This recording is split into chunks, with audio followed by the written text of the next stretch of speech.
OC sir বলেন এখানে আসতে। গায়ে হাত দিবেন না, গায়ে হাত দিবেন না।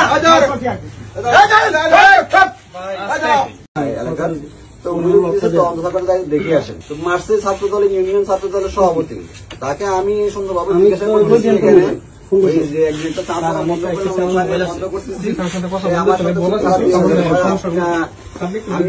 কথা শুনেন, কথা আমি শুনতে পারবো না, আমি থানায় যাবো, আমি মঞ্জুর ভাইয়ের শালক। হ্যাঁ, মানে যে একটা অবস্থা করতেছে আমার হাতে ধরে, এখন আমার এটা থেকে মানে কথা বলি, মোবাইল কেড়ে নিচ্ছে, দেখছেন যে অবস্থা করছে। স্যারের সাথে একটু নিয়ে আসবো, কথা বলি, ওসি স্যারের সাথে একটু কথা বলি। আমি একটু কথা বলি, কথা বলার দরকার না, আমি একটা সাব ইন্সপেক্টর, তুমি কথা বলছো আমার সাথে। ওসি স্যারের সাথে কথা বলি, তোমার মোবাইল দিয়ে কথা বলো। আমি যাবো না স্যার, যাবে না, না যাতে হবে তুমি, আমি যাবো না। আপনার ওসি স্যার বলেন এখানে আসতে। গায়ে হাত দিবেন না, গায়ে হাত দিবেন না।